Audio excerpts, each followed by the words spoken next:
My eyes are wide open. I know that you all expect a lot of a football coach down here. The end of the 1976 football season was the beginning of a new era in Tennessee football, as John Majors was named the new Vol coach. I would like for people to know that right now. I'm coming here with my eyes wide open, very realistic, knowing it's going to take time, it's going to take effort to play the football that I think that you people want to play. I know that I would be maybe presumptuous to even use the word miracle worker. I know that I am no miracle worker. I know that I'm a hard worker. I know that I'm a driver. Because there's only one way to play it, and that's to play the best of your abilities and coach to the best of your abilities and recruit with every ounce of energy you got. Though the Majors coaching era may be just beginning, the Majors name is deeply embedded in Tennessee football tradition. Johnny Majors, seen here on a 43-yard touchdown run against Alabama, was an All-America tailback in 1956, playing on the last UT team to go undefeated through a regular season. Bill Majors, seen here with a long return of a pass interception against Auburn in 1960, was an outstanding player at Tennessee and met his untimely death in an automobile accident while he was a member of the Vol coaching staff. Bobby Majors, in action here against Penn State, was an All-America safety man for Tennessee in the early 1970s. And the father, Shirley Majors, coached his sons, first at Huntland High School, and has been head coach at the University of the South for almost 2 decades. So, the Majors era isn't really new. It's just a continuation of a rich part of Tennessee football tradition.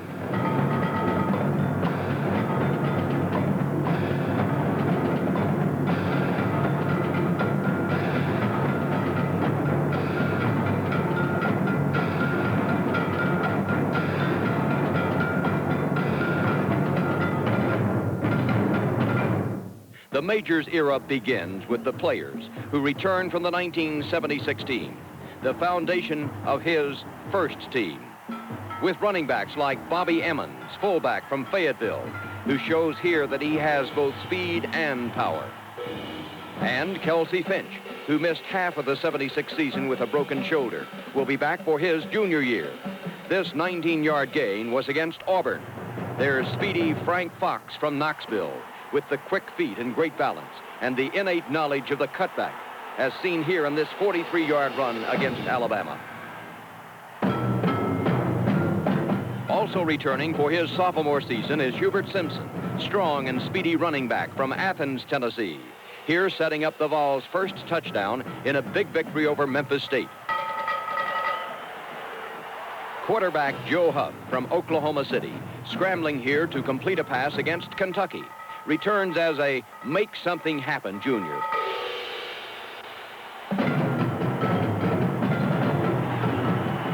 On defense, middle linebacker Greg Jones, number 53 from Bristol, is back for his senior year. Here he's leading the charge against the Memphis State quarterback.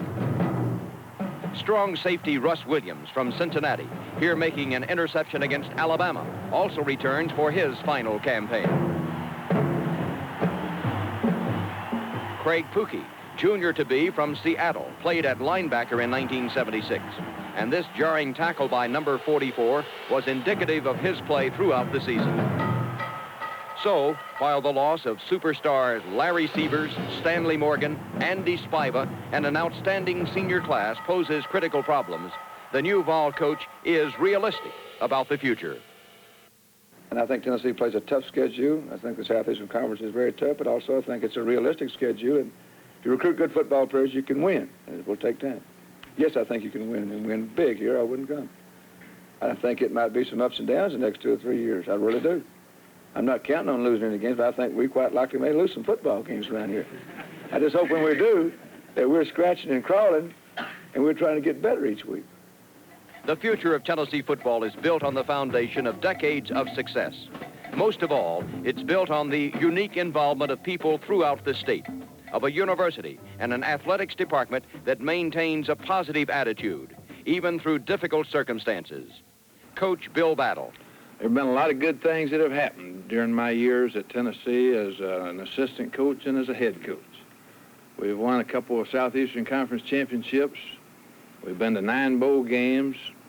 We've had great association with people, players, opponents, fans, other coaches, and sports people in general. The battle era ended in 1976 after 7 years as head coach. 59 wins, 22 losses, 2 ties, and record-setting players in almost every major category. There was Haskell Stanback, Tennessee's single-season rushing leader.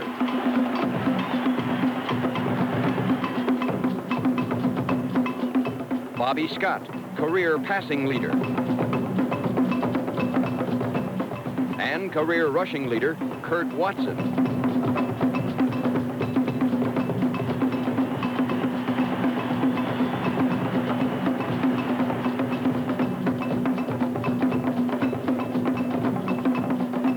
There was Bobby Majors, punt return leader.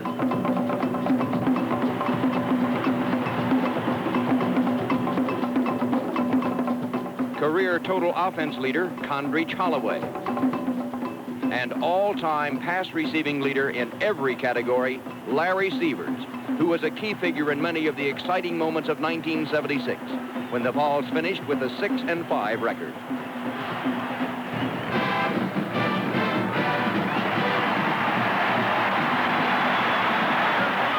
An all-time record crowd for a regular season college game in the South was on hand as the Vols opened their season at home against Duke. And Tennessee struck early in a familiar fashion.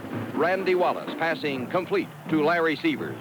This 25-yard strike was part of an 80-yard scoring drive during the team's first possession, which also included the lightning-like thrusts of another senior star in 1976, Stanley Morgan.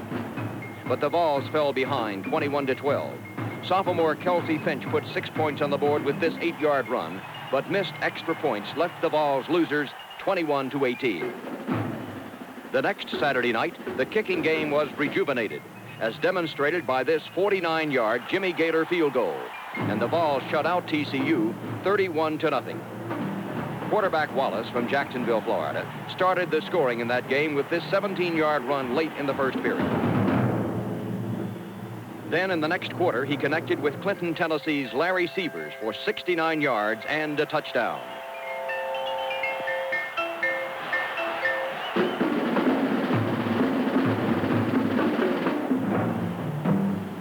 Sophomore fullback Bobby Emmons bursts up the middle here for yet another Vol score as the Big Orange offense begins to mesh in preparation for the first SEC test the next week in Birmingham. And while the defense stood out on this play with Andy Spiva stopping Auburn's William Andrews for no gain, the afternoon was to be an offensive show by both teams.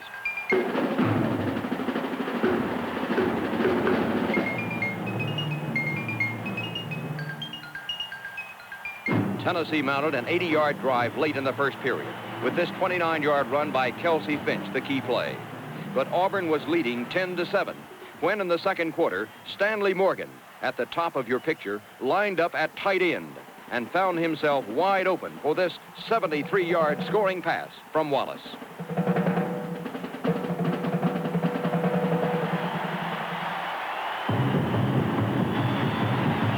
Auburn came right back to lead 17-14, and Tennessee answered with a 77-yard drive, sparked by this 18-yard run by Emmons to hold a narrow 21-17 lead at halftime.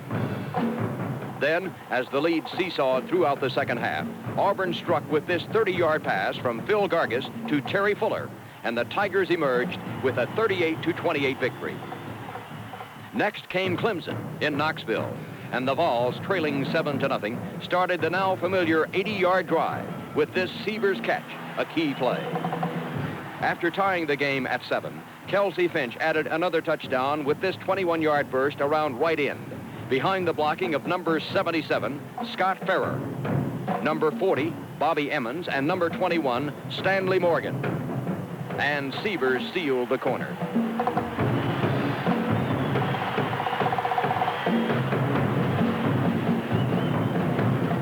Clemson scored twice in the fourth quarter, attempting a two-point conversion after each touchdown.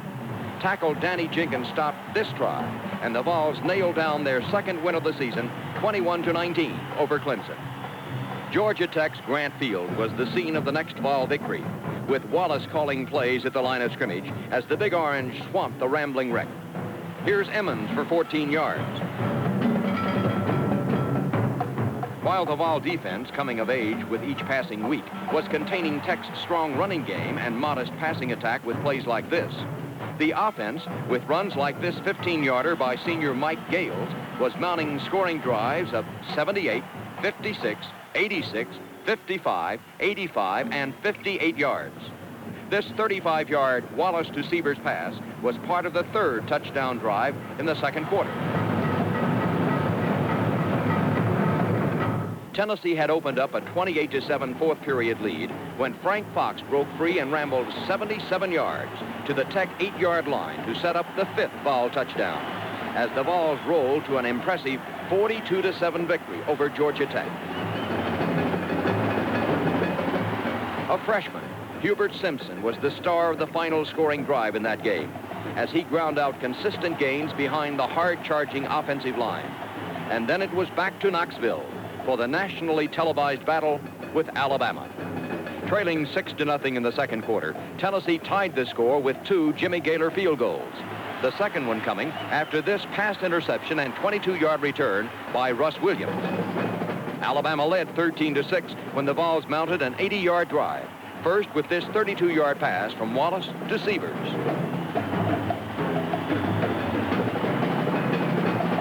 Then, for the second straight week, it was Fox at right end with a cutback, and the Knoxville sophomore rambled to the tie 2.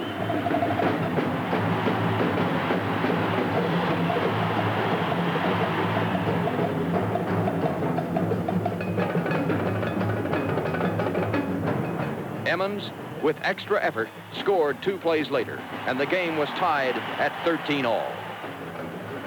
Alabama had 4 chances inside the Vol 6 in the fourth quarter, but outstanding defensive play, like this fourth down stop by junior Thomas Rousey, gave the Vols the ball at their own 1-yard line after a great goal line stand.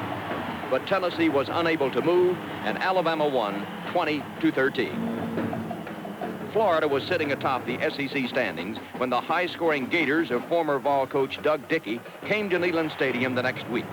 But it was Tennessee that moved the ball early in the game, traveling 65 yards with its first possession, mostly on short passes like these, before settling for a Gator field goal and a 3-0 lead. Then, after holding the Gator offense, the Vols unleashed a 5-play, 70-yard touchdown drive, sparked by this 21-yard pass to Knoxville's Billy Arbo.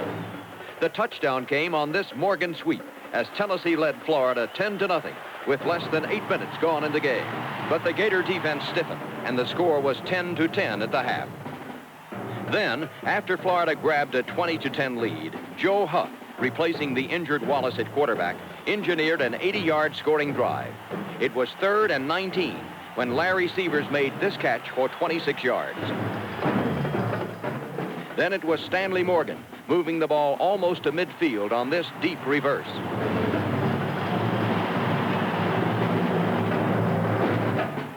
And this 24-yard completion, again to the All-American, Larry Seivers, set up the Vol touchdown, which came on a run by Huff.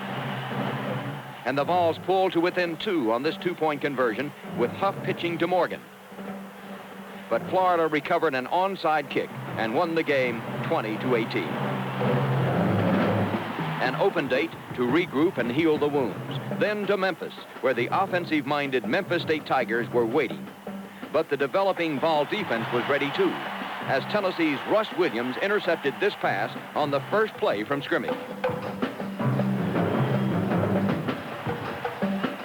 Then it was Hubert Simpson around the left side, ramming the ball for 19 yards to the Tiger 6, setting up this Stanley Morgan sweep behind this block by Mike Gales and this block by Hubert Simpson.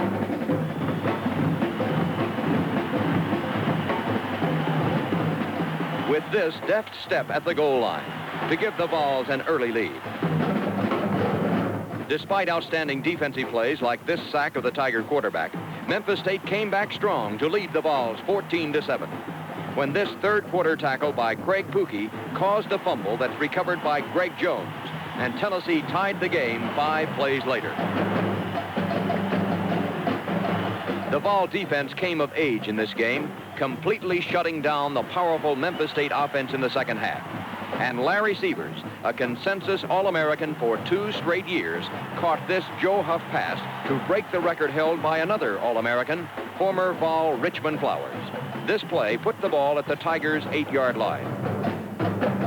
Quarterback Huff got the touchdown, using the forgotten stiff arm to put the Vols ahead to stay 21-14 early in the fourth quarter. But the real story of this game was the revival of the swarming Tennessee defense, so much a part of the team's football tradition. And that same aggressive defense was evident the next week at the homecoming game with Mississippi in Knoxville. Here, Dennis Wolf and Andy Spiva stopped the Rebels for minus yardage. And on the next play, the all-SEC linebacker from Chamblee, Georgia, Spiva, picked off this Ole Miss pass and put the Vols in business for their first touchdown. This pass from Wallace to junior tight end John Murphy from Jackson, Tennessee, was the long gainer in that 53-yard scoring drive. After an exchange of punts, the Vols grabbed a 14-0 first quarter lead when Wallace found Morgan for this pass. The streaking Morgan appeared to be home free, but he's caught from behind for the first time in his career and down at the Ole Miss 4. The play covered 74 yards. Then, after a Gator field goal, Tennessee's Emmons burst up the middle for 14 yards, and the Vols led Ole Miss 24-0 at halftime. While the offense was putting points on the board, the defense was having its big moments too, like this play by number 55, freshman linebacker Anthony Washington from Pensacola. The defense racked up 5 fumble recoveries and intercepted 6 Ole Miss passes on this mid-November afternoon. In the third quarter, after slashing for 37 yards on this straight-ahead run, Bobby Emmons became a pass receiver with this catch for 28 yards to the Ole Miss 2. After Simpson had pounded across for the touchdown, kicker Jimmy Gaylor turned catcher on this unusual 2-point conversion, and the Vols blasted the Rebels 32-6. Kentucky came to town with one of its strongest teams in years, and midway in the first period, the Cats struck with this pass from Derek Ramsey to Greg Woods, who scampered 62 yards for a touchdown and a 7-0 lead.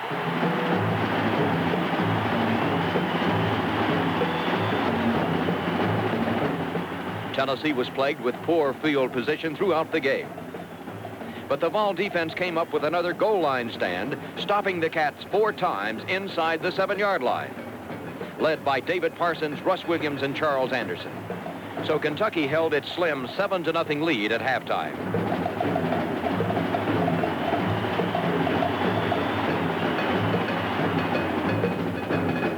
Then, early in the third quarter, it appeared Tennessee had the break it needed as Ramsey fumbled at midfield, and the official indicated a Vol recovery. But the play was ruled dead before the fumble, and a Kentucky punt put the Vols deep in the hole again. Finally, in the fourth quarter, the Vols began a drive at their own 20, with this pass from Huff to sophomore Ken Sanderson, one of the big gainers. But a touchdown pass to Morgan was batted down, and Kentucky won its first victory over Tennessee in 12 years, 7-0, as the Vols faced their 1976 finale at Vanderbilt. Coach Bill Battle announced his resignation as head coach Tuesday before the game at Nashville, and a dreary mist clouded the day at Dudley Field.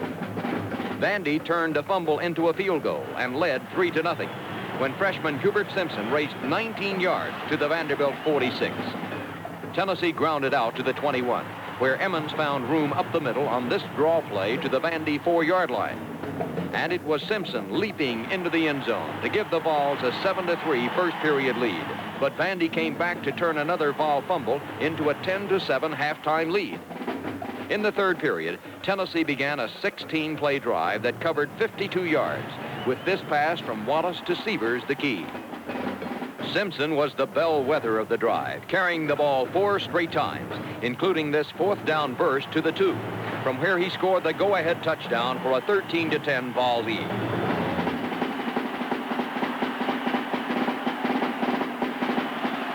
Tennessee threatened again in the final period with this Wallace pass to Tullahoma's Jim Duval, a key play. But Vandy stopped the drive, and the Vols held on to record a hard-fought 13-10 win over the Commodores as the battle era ended in Nashville. It's been a real thrill for me to be associated with these people, and it'll be a lot of fun following them through the rest of their careers, and they'll all be successful. So, as the battle era ends, the Majors era begins, and the transition underscores the positive attitude which is the vital foundation of Tennessee's football tradition, an ongoing thing that touches the lives of hundreds of thousands of people throughout Tennessee and the nation. Johnny Majors, who grew up a Tennessee fan, to become a Tennessee All-American, and now to become the Tennessee head coach and assistant athletics director, is Tennessee tradition personified. I know that I don't have any excuses to make about coming back to Tennessee. Sometimes it's very difficult for me to think of reasons when I left Pittsburgh to the friends that had been extremely loyal to me and helped me build a program and the team, and it was kind of hard to explain why you were winning, you know, and why you could go somewhere else where I thought we could win too. And really the big factor was because there's some deep roots here, as you know, and also that I know darn well you can win because you've had a good track record. As the 1976 season ended, a new era begins.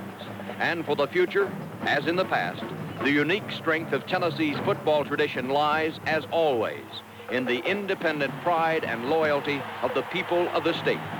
It is different at Tennessee because Tennesseans are different. And that's the true story of Tennessee football 1976.